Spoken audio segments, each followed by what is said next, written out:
I'm sure we can all agree that it's a bit of an obvious statement, but the planning profession is very much changing rapidly before us, although it's fair to say that it never really stays still anyway.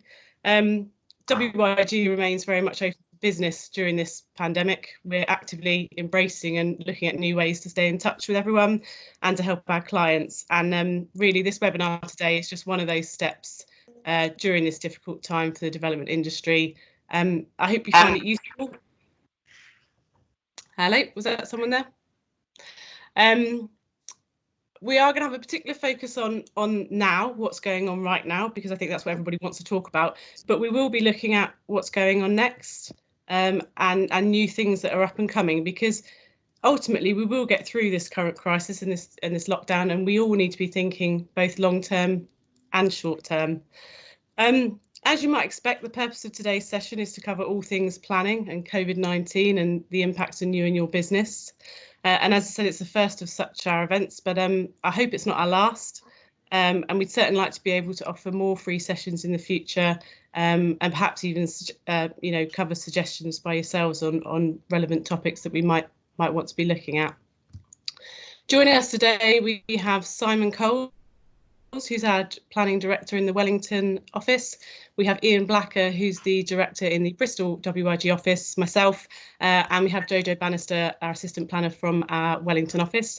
Jojo is on hand today to provide our technical support and generally keep us all in order as we navigate this very new way of meeting and this brave new world of virtual interaction. I'm sure it will be fun.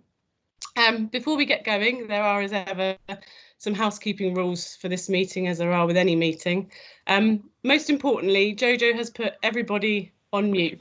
This is not because we don't want to hear from you, but merely just to keep the background noise to a minimum, and obviously to ensure that everyone can hear properly as much as possible.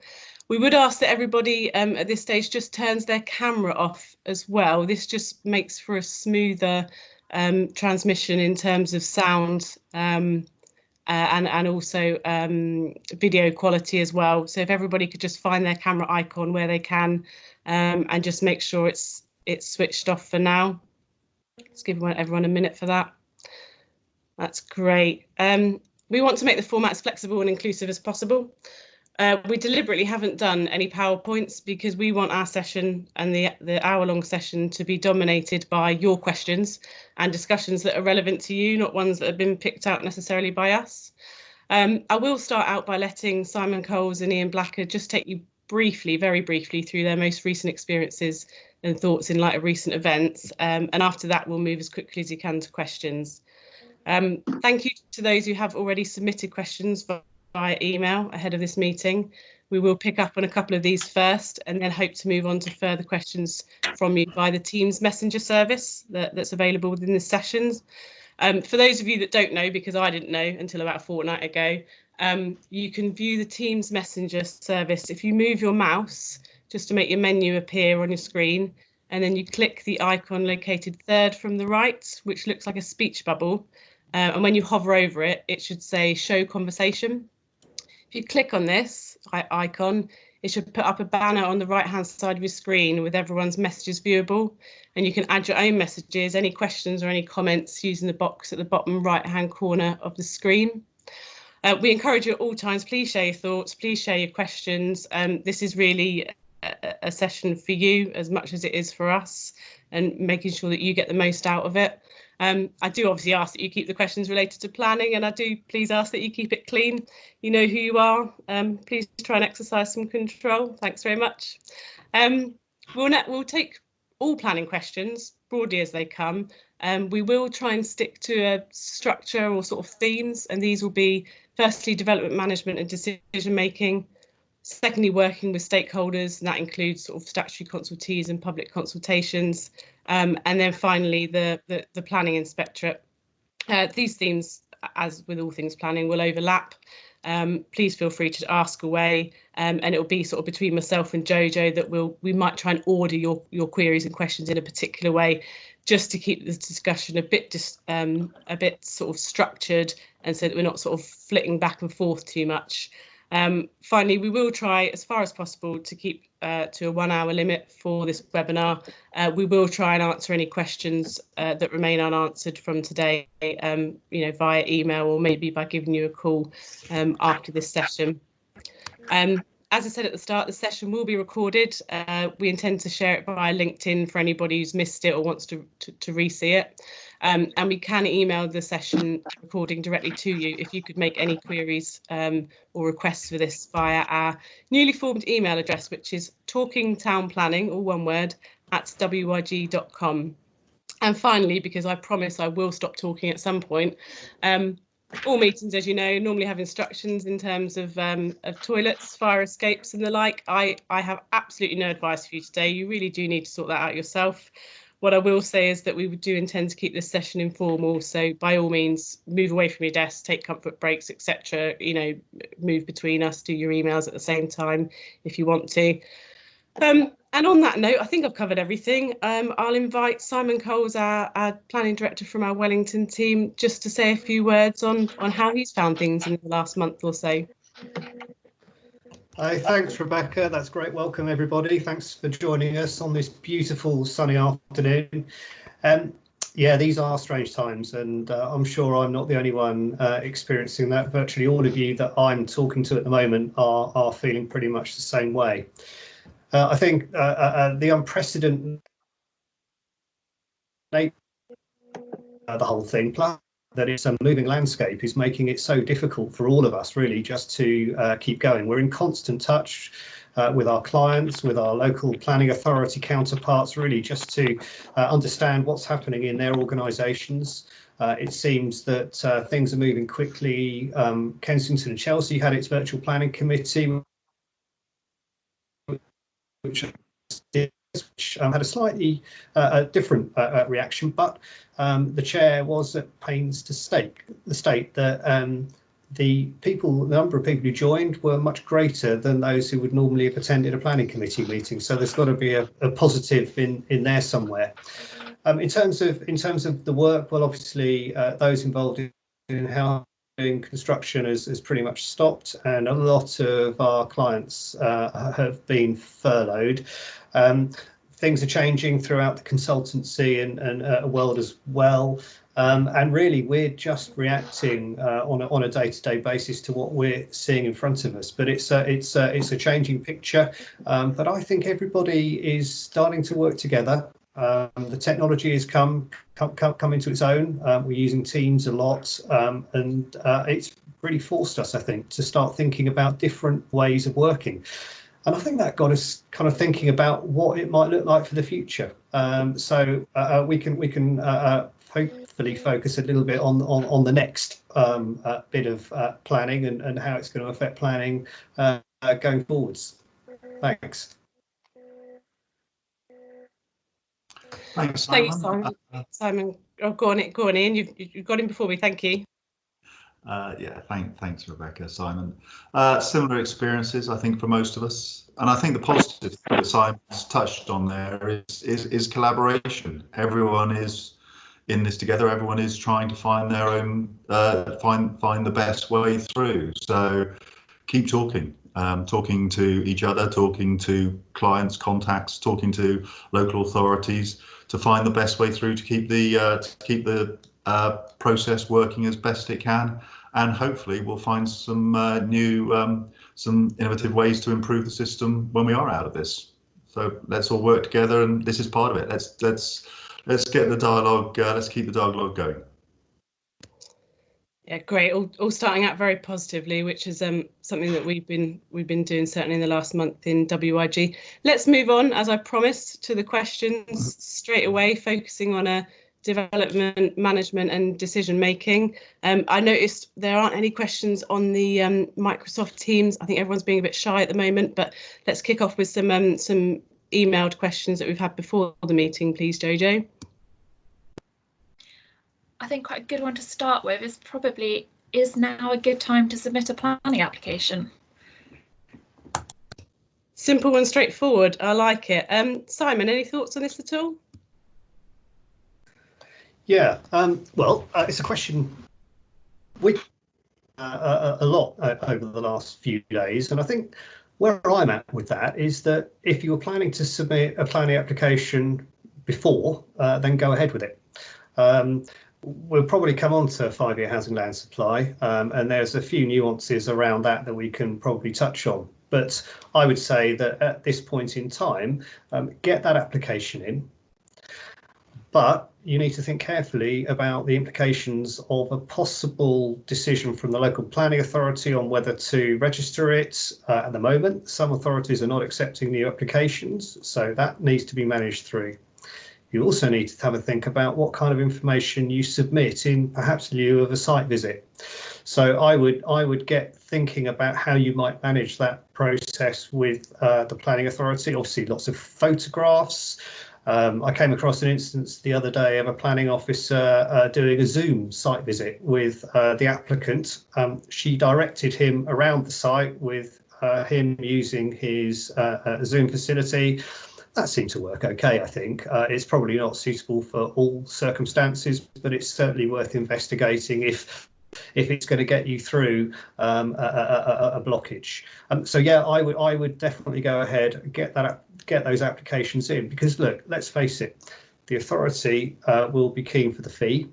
We need to ensure that we've got some oven-baked schemes when we come out of this that can be contributing towards housing delivery, etc., and economic development generally. So my view is, yes, this is a good time to submit an application, especially if you are going to submit one anyway.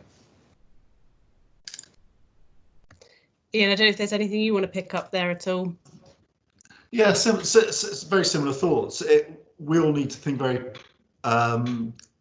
quickly on our feet about how we can help the decision makers make those decisions. How can we help stakeholders? How can we make officers? How can we deal with the consultation? So look at every document. We're on the verge of submitting one last week, and we in effect went through every single document and revisited it to see where we could provide more illustrative material. We've uploaded some with videos, a bit like the Zoom site visit that Simon was talking about, photo libraries, really thinking as an extension of what we would do anyway, thinking of the reader and helping the case officer with the exercise they have to go through. So it's making sure, as Simon says, that we're ready, but we're ready in a way that it can go through the process as smoothly as possible in the current circumstances.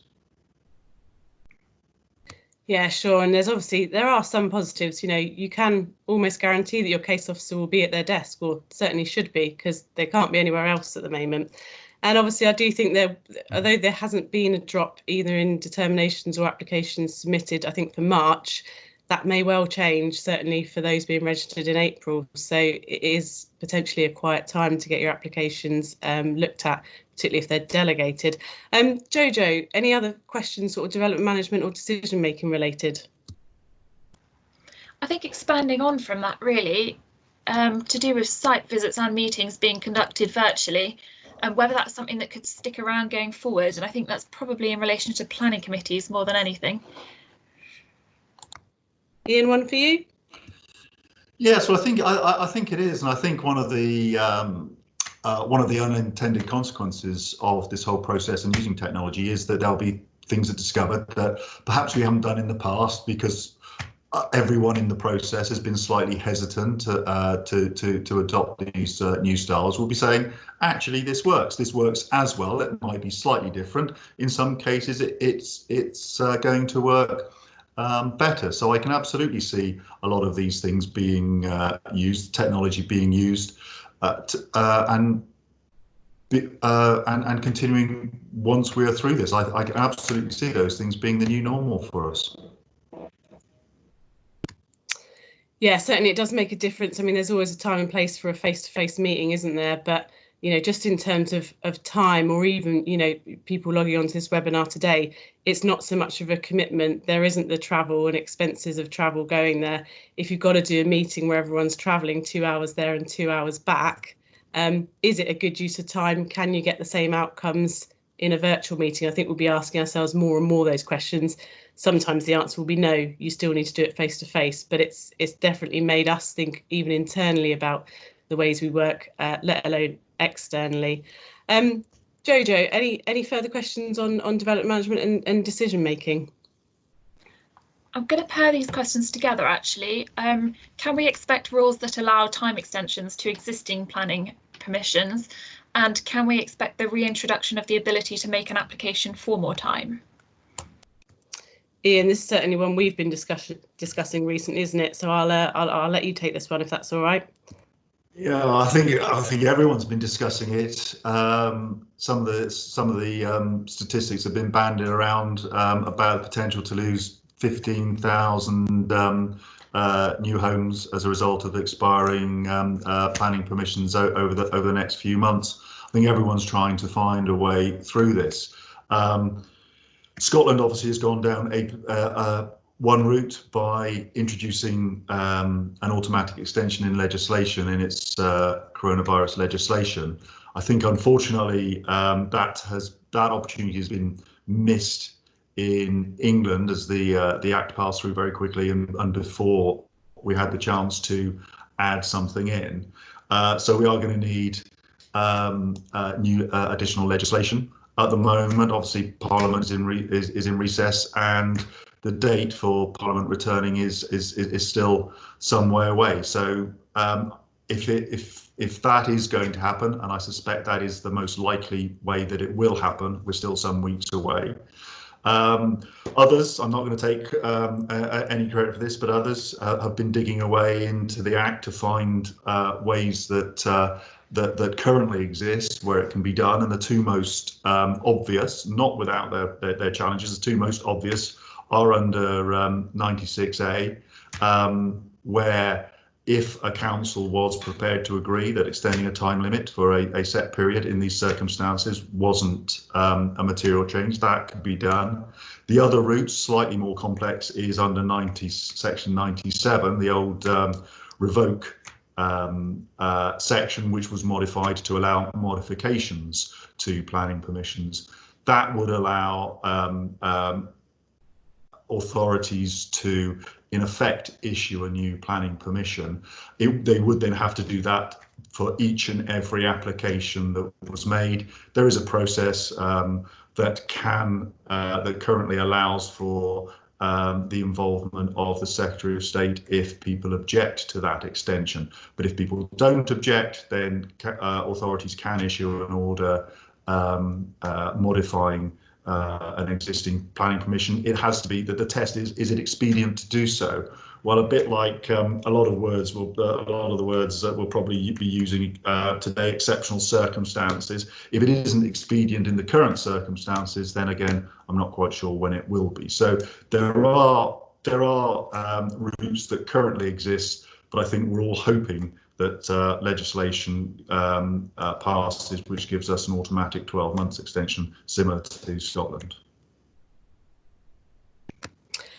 And I see we do have our very first question on the Teams Messenger service, one from our very own Gary Morris. And I just wanted to raise it because, as he's quite rightly suggested, it is linked to Ian's comments, which is, if there is a potential to lose 15,000 new homes on permissions that may well lapse shortly, what impacts, if any, could be felt on the 5-year housing land supplies? Is there an argument to say that an application made now to bank a permission could be made on those grounds, with other schemes being stalled and remaining undelivered that would have been counted towards the 5-year housing land supply?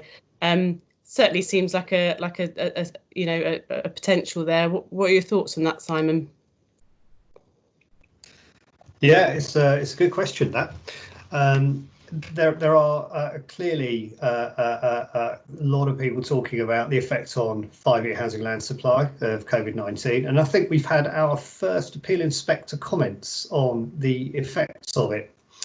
Appeal in Woking Borough, Welbeck, strategic land, 118 dwellings in the countryside. The inspector, she said that the effects could not be known at the present time, which is absolutely right. and there were varying accounts as to what the long and the short term, the positive and negative effects were going to be on the 5-year supply, and they came to a figure of 118 homes with the a 3 to 6 month delay on delivery. But then she said, well, the actual outcome might be more optimistic than that. So I don't really know what the answer is. So I think there's going to be a lot of uncertainty, a lot of people using the arguments, a lot of people putting various suggestions forward. So uncertainty. But what I would say is, goes back to the comment that I made earlier, really. If the authority you're working in has not got a 5-year housing land supply, and it's clear cut, then get your application in on that basis. And I think also, if the position is marginal, then I think we're likely to see arguments that stand in the favour of an applicant, whereby delay in delivery is going to be advantageous. So I think it's one that if you're marginal, or if there is a clear absence of a supply, then get your applications in. I think it doesn't stop there, though. Again, we're seeing a few decisions coming out now which are saying, well, the economic benefits of delivery in terms of jobs, etc., in terms of market and affordable housing, can in many cases offset the conflict in locational terms with the local plan, the settlement limits, etc. So I think it's as always the individual circumstances, the application, the strengths of your case, whether you've got any nasty heritage, landscape or ecology issues that you've got to deal with. But if you've got a good scheme, then now is a good time to be getting that application in.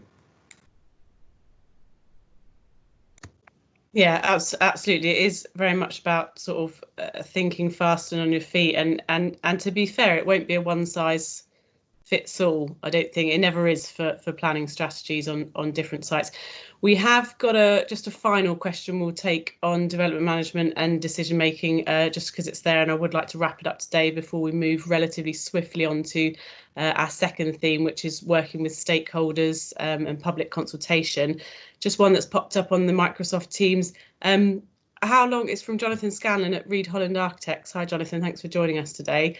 How long should we be expected to wait for discharge of condition applications to be discharged when some contractors are endeavouring to progress works on site? I mean, clearly there were always resourcing issues within the local authority anyway, and I would suggest that, you know, for some discharge of condition applications, these may fall further to the bottom of the pile while they deal with trying to work out virtual committees and all the shenanigans that we've seen going on in the last few weeks. I'll leave those unnamed. What I would say, obviously, discharge of conditions has an 8-week statutory determination date, and there has been a very clear direction from the government to planning authorities to only be taking enforcement action where there is a demonstrated harm. Now, clearly that's not an ideal situation because that's a grey area in itself, what causes harm and what doesn't. I think it's a case of very much having the conversations with the local planning authority, and it's going to be a case of having the conversations with the client in terms of risk. But you would still expect those to be determined within the 8-week period for those discharge conditions. And if not, you obviously can go down the deemed discharge condition route, where you can offer 2 weeks notice, and if the local authority still haven't come back, then those conditions can be deemed as discharged. I don't know if there's any comments perhaps from Ian on that sort of topic very quickly before we move on. No, I think you've summarised it very well. It is about dialogue, and it is about emphasising delivery. If there is a site that is ready to go, if people are on site and available to continue working to deliver, then that needs to be emphasised to the relevant local planning authority, the urgency and how this can actually help us all move forward. So dialogue again. I will move, Judith, I have seen your question and we will certainly come back to it in one form or another, either within or outside of this webinar. We will move on just to sort of get sufficient time for our second theme, which is working with stakeholders, covering statutory consultees throughout the planning process and also public consultation itself. Jojo, I think we had some email questions in, particularly on that topic, which is why we wanted to cover it. I'll just cover a very quick housekeeping point. I've had a few people get in contact that can't actually access the chat.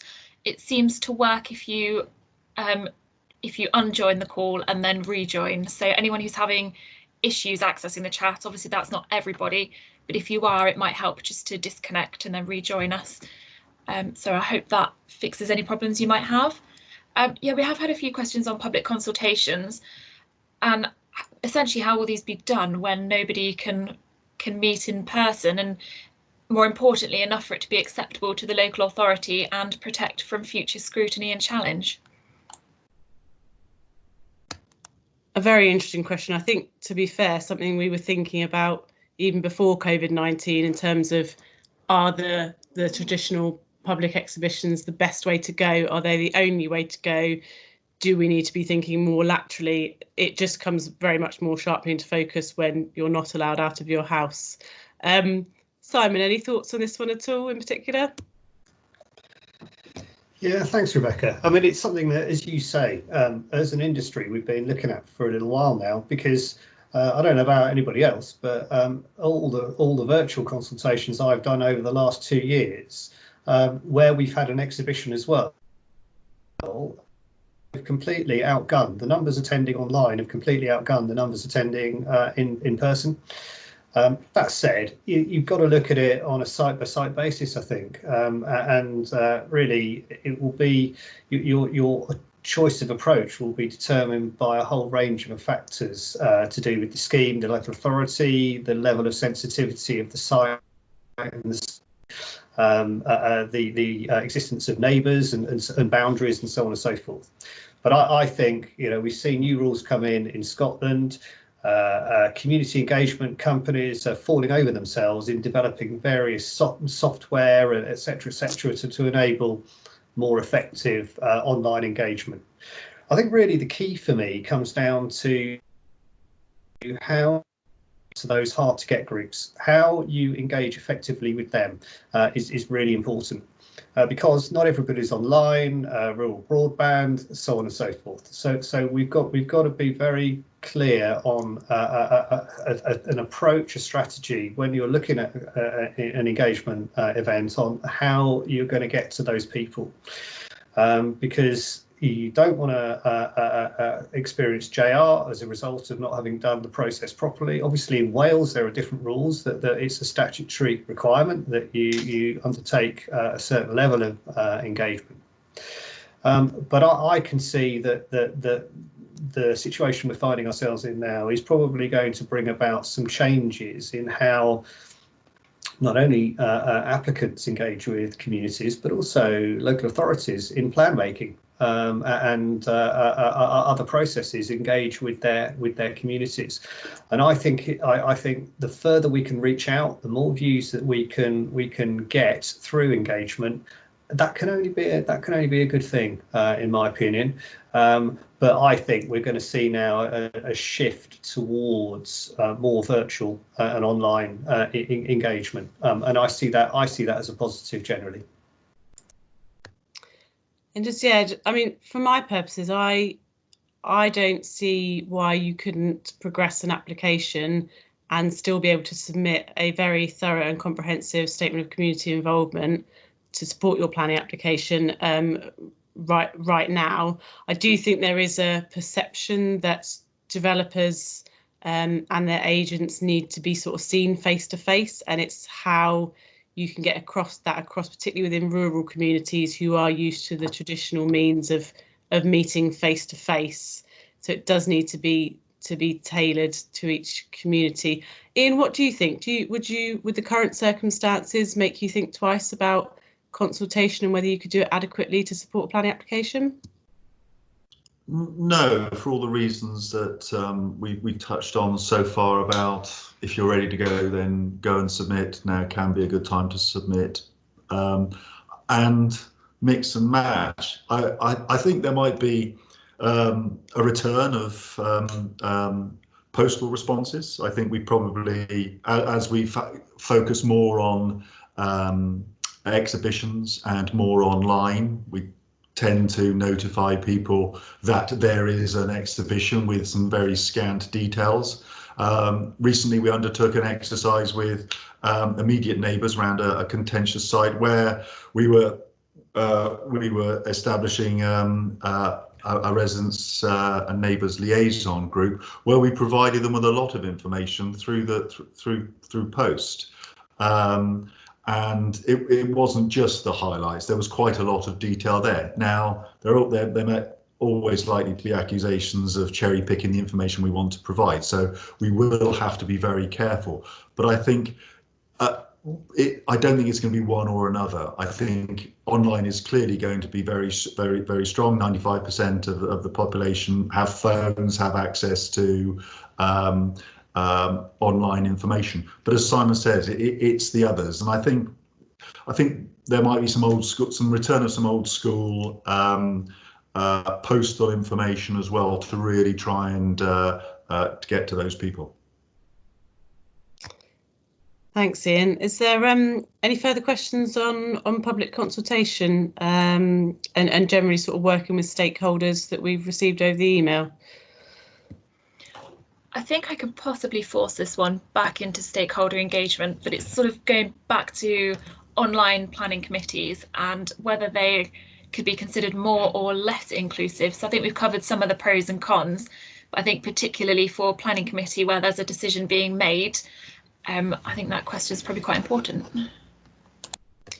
Yeah, I think that's a massively important question. Thank you for raising that one, Jojo, particularly in light of recent circumstances. Ian, I'll come back to you again. Why not? What's your thoughts in terms of, do you think that a virtual planning committee can be as inclusive?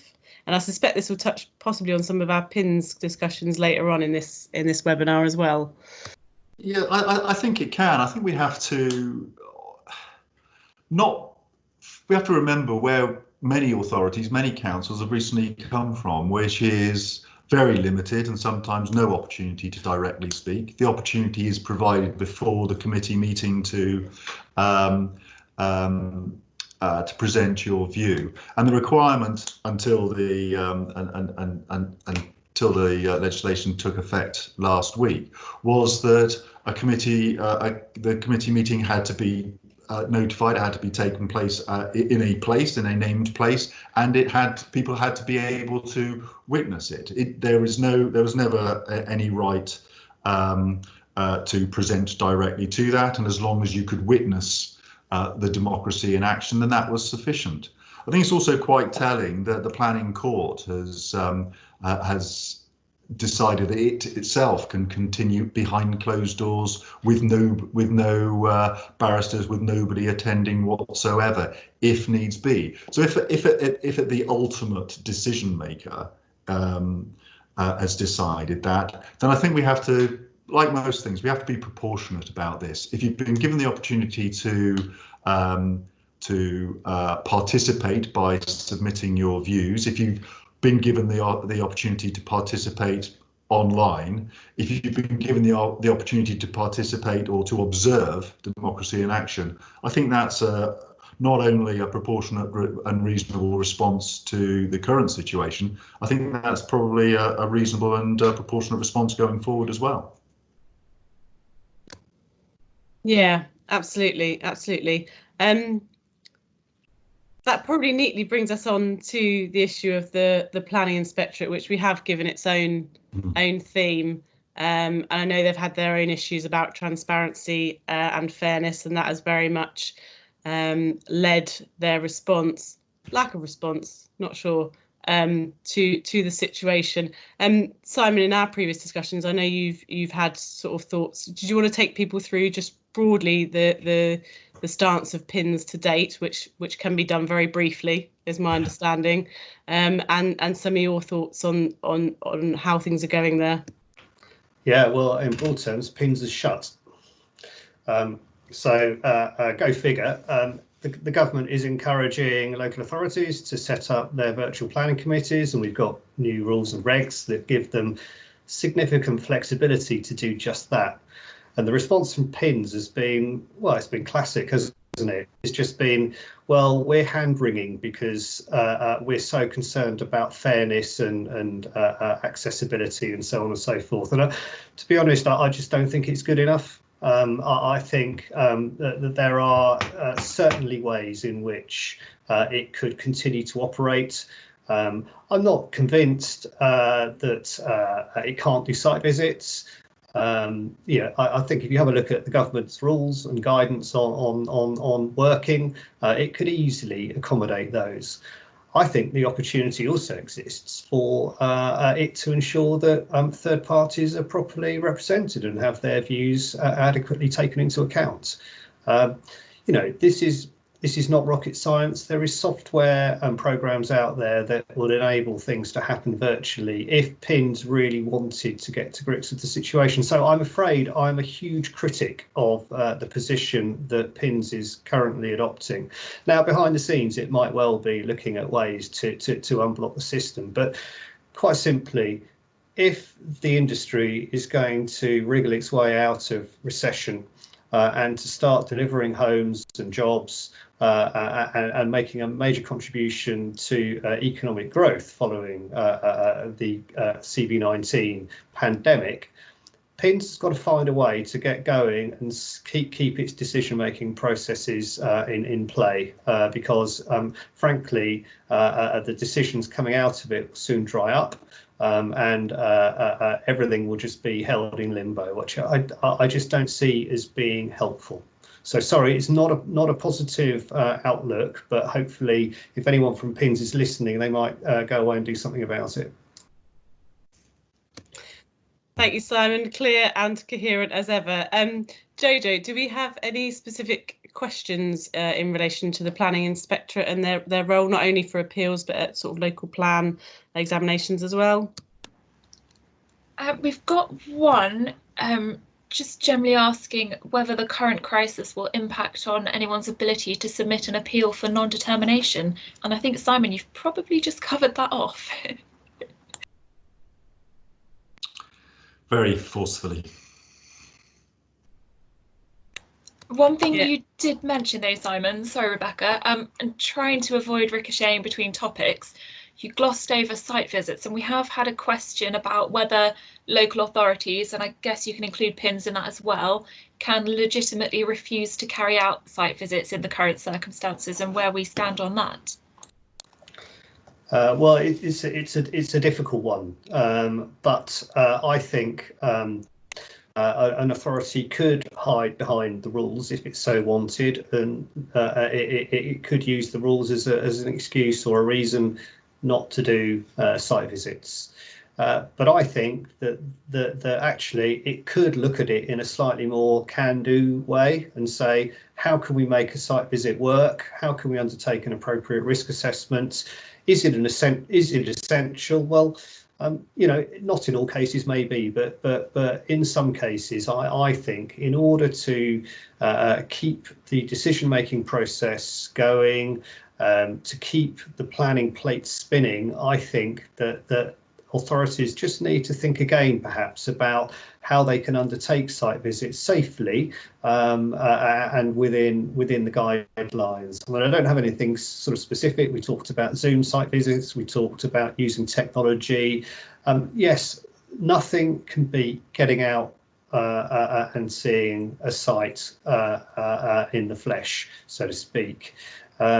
But it's whether or not the officer is comfortable in actually making that decision to get out there. If it's in the middle of the countryside and there's nobody around, then that might be an easier decision than were it to be in a crowded city centre, where there might be other people that they could come into contact with. I guess it's a horses for courses thing, but I do wish authorities would perhaps look again at their decisions that they might have made, you know, in putting a blanket no on site visits, and perhaps just reevaluate things in the light of us now looking towards the future, the economy, and how we're going to get ourselves out of this.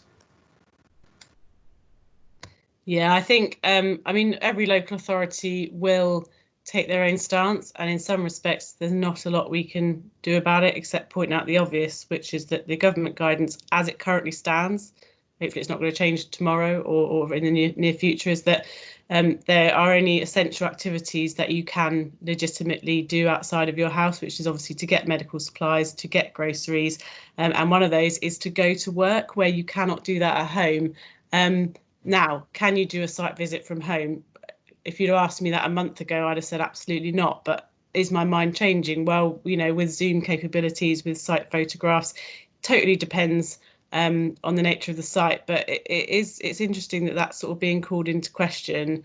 I definitely don't think site visits on their own should be holding up either planning applications or indeed appeals, which they are doing in those circumstances as well. Just seen a really interesting comment from Bruno on our messenger chat, just saying, you know, will PINS be doing a hybrid of sort of written reps and virtual hearings? I mean, we sort of saw a similar thing when they fast-tracked the inquiries, where the inspector would take statements on certain topics and try and deal with them through statements, and then actually just deal with the more contentious, complex matters through the actual inquiry themselves. So I suppose the answer is very much yes, they might be looking at that. I think the answer is that they just need to, you know, they need to get the new processes in place. They need to speed up in doing that, because in the meantime, appeals are coming in. I don't know if it's one to either Simon or Ian, actually, whether in light of the shutdown basically of PINS, both for local plan examinations and for planning appeals, are you changing your approach in terms of planning strategy for clients? Because previously, if you've got, you know, dare I say it, a really unreasonable local planning authority, you've got the appeal option, whereas now it's quite a different story. I don't know whether you've had any experience in that, or whether that sort of changes your approach at all. I'm happy to pick that up, Rebecca. Thanks. Well, I think our approach is pretty much the same as it always was, which is, look, we always write our statements, put together our technical arguments with an appeal in mind, and that's no different to now. We always like to take the approach that we're going to secure our consents at committee stage, because I think, you know, we're seeing more and more that the appeal process is expensive, time consuming, and actually something of a lottery in many cases. So we always try and get our consents through the committee stage. So I don't think anything's changed there as such, but certainly if you think that you're going to make an application that's destined to go to appeal, then you're going to have to make sure that you're, you know, trying your damnedest to get it through at planning committee stage. Now, where you've got an authority that isn't doing planning committees at the moment, I'm not sure where that leaves you necessarily. But I think we can be certain that as time goes on and the dust settles, then more and more authorities will start getting more confident about setting up virtual committees and their powers of delegation, maybe even. I mean, we had a situation in Cornwall last week. It was astonishing. We had an application for some houses, parish council objection, destined to committee under the council's standing orders, but actually that week the council had rewritten its standing orders and its SCI, and the ward member had the final say, overrode the parish council, and delegated approval was issued a couple of days later. So, you know, authorities are starting to just wind on a little bit, I think, and so I think we're going to see as we go forward, a lot more pragmatism when it comes to things like this. But it's a confidence thing, I think, in local authorities. You know, they'll wait and see how everybody else does it, and then maybe jump on the bandwagon. Sorry, Ian, I jumped in ahead of you there. No, absolutely, absolutely fine. And just looking at some of the chat there, comments from Dave and Robin with picking up themes that you've been talking about. That it's almost we're in the I don't know whether we're at the end of the beginning or the beginning of the end of the beginning or so on, but it seems that a lot of authorities, not enough, and certainly not PINS, but a lot of authorities are starting to think, okay, we've stopped, but we're going to have to start thinking about starting again. What can we do? And I too have had experience where councils have changed their rules and guidelines for what can be done with under delegated powers. I agree with Bruno's point that I think we will see permanently a change in whether it's a hybrid, there'll be a change in inquiry procedures across all formats, whether it's local plan, formal hearing, 78, whatever it might be, to try and speed up the process, cut out a lot of the extraneous stuff, really focus down on the key issues and get those interested parties in real terms or currently virtually around the table to discuss those items. And I think people are starting to realise that every day when the Chancellor comes out or the World Bank comes out and gives some more horrific stories on the economy, there is not only going to need to be a restart, there's going to need to be a very quick restart. So I think fast track appeals, the government is going to have to realise, and PINS are going to have to respond to the realisation that every appeal is going to have to be a fast track appeal. We are going to have to get these through with the right process and hopefully the right decision, whatever that might be coming out at the other end. But I think now we are starting to realise we are in that secondary phase. Authorities are dealing with it. The one that's lagging behind, again, I've seen the comment about barristers talking about it and pushing it in some trials of virtual hearings and inquiries. I think that momentum will build because it's going to have to. And lobbying of government through various organisations, lobbying of regional bodies and local bodies needs to keep that pressure on. We can't stop, and we have to start the restarting process now. Yeah, I've seen. Just jump back in if I can. Great comments from David Lofink and Bruno Moore. Completely agree. You know, Ian, I agree with you. We're going to have to do what Andrew Whitaker of the HBF calls a hot start, which, you know, I think we are going to need to get ready for. It is just simply not good enough for authorities to have their head in the sand. I mean, we've published this week. Jojo was part author of a little spreadsheet based on what South West authorities are doing to address things like decision making, application pre-app registering, etc., etc. The number of them that have requested a time extension until the end of June or August on applications and are now threatening refusal if you don't comply, you know, that's and picking up Bruno's point about we've got to be doing things differently now and in the future and take forward some of the positivity and the momentum that we're going to need, you know. And I think authorities have to start looking at things differently and take a more can-do proactive approach. Now, if it comes down to funding, okay, the planning white paper will be published at some point. I know that funding of local planning authority services was going to be a topic in that. You know, that needs to be addressed. We need to make sure that the authorities that we're dealing with have got the technical ability to deal with virtual, to deal with people in a far more efficient and proactive way. And I'm hoping that as we emerge from this pandemic, There's going to be, and it comes back to the people, it comes back to the collaboration point that Ian talked about earlier. We've got to work together better to actually deliver some of the outcomes that we're going to need in the coming months and years if we're going to avoid a kind of a nuclear winter as a result of this pandemic.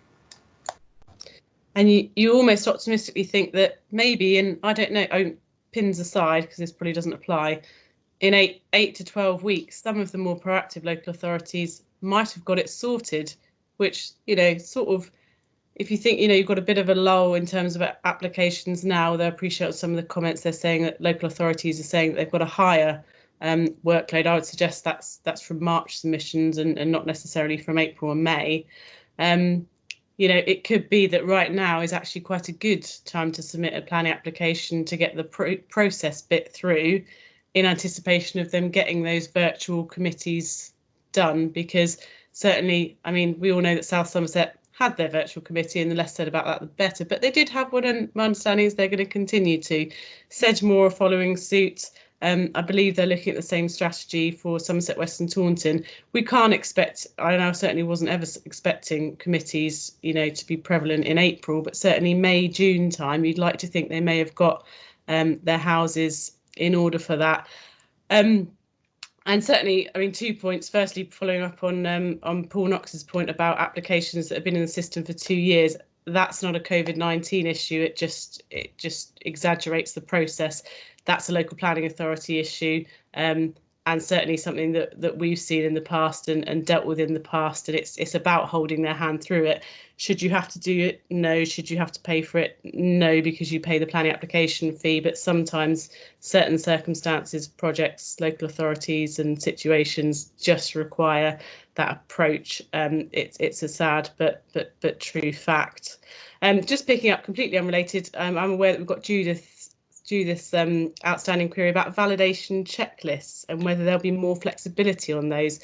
Now, certainly I feel right at the current time, or, you know, actually making sure that you hit all of the documents on that validation checklist, and making a really comprehensive submission with probably more information in terms of pictures, you know, visuals, a Zoom video of your site and that kind of thing. I think there's more pressure on actually getting that right and comprehensive now than being flexible on it, because with the lack of proper face-to-face interaction, the presentation of a submission is going to be more key than ever. It's always been key, but certainly more key than ever. Simon, did you have any thoughts on that in terms of validation checklists, whether you can foresee any flexibility in those? Yeah, thanks, Rebecca. Thanks for that question, Judith. I mean, first of all, it comes down to the authority, the attitude of the authority. Authorities that we've been talking to are simply not accepting pre-app requests or planning application submissions at the moment. Simple as. Whereas those that are, I think we're going to struggle to get them to be completely flexible. However, if you need an ecology survey done and your ecologist is telling you that they're not doing surveys anymore, I know plenty who are. Ditto landscape assessments, plenty are out there doing those where they can risk assess them and it's safe, etc., etc. And so, for example, on a site, you could get away probably with a desk-based landscape assessment. You could probably get away with a phase 1 habitat assessment, and then seek to follow on with the detailed surveys during the currency of the application. That might be enough to get your dialogue going on key matters to do with the application, noting that in any application, you know, it's the slowest element of it will delay everything else. So if ecology or landscape or whatever it is, that it is slowing you down. But I guess at least you can get things going on highways and the other kind of technical aspects. But the experience is that unlike where you're submitting an application, the validation clerk will go upstairs to a planning officer and say, look at what I've got this application. I'm a bit worried about whether these or to validate, and they'll have a discussion and get a decision. That opportunity isn't open at the moment, and so what we're seeing is that officers are generally taking quite a or rather the validation teams are taking quite a precautionary approach, and so validation is being looked at very strictly in terms of what's on the list, and if you're not on the list, you ain't coming in. And just to follow up, having conversations with our eagle-eyed Sam Thomas in our Wellington office, because she normally spots the things that other people have potentially missed. There is in the PPG reference to being able to agree planning conditions on certain matters in exceptional circumstances. Is this an exceptional circumstance? One would hope it is. So it may be that things like the more detailed ecology surveys or traffic surveys could be agreed via planning condition. They wouldn't normally, but it may be that they can under the current exceptional circumstances. And I think that's very much something that we'd be looking to engage local authorities on in the near future. I did say at the start of this session that we would try and keep it to an hour. So I'm going to try and fulfil that promise, notwithstanding that we're now getting a lot of inputs on the team messenger, which is really great to hear. To see, I should say. I'd just like to take this opportunity just before we close the session, because it has been going on for an hour now. Thank you so much, everyone, for coming. Thank you for choosing to be with us and see us on your screens rather than being out in the sunshine. Please do go out and try and spend some time in the sunshine if you can this afternoon. As I said before, this session will be recorded. It will be shared via LinkedIn. And if you'd like your own copy, just email us at talkingtownplanning, or one word, at wyg.com. This is our first webinar, I think I did say at the start. We really love some feedback, good, bad, ugly or otherwise. Should we do it again? If we do it again, how often should we do it again? What topics would you like us to cover? Is the format okay? Is it all right seeing mine, Simon, Ian and Jojo's smiling happy faces for a whole hour on your computer screen? As I said, any feedback more than welcome. We will have a run through the Teams Messenger and pick up any points that we haven't pointed out, that we haven't sort of answered already. And with that in mind, unless the three of you, Jojo, Ian or Simon, have anything else to add, we could sign off for the day and release everyone. Thank you for joining us. Thank you so much for joining us, everyone, and hopefully we'll see you again soon. Thanks. Yeah. Bye. Stay safe, everyone. Thank you.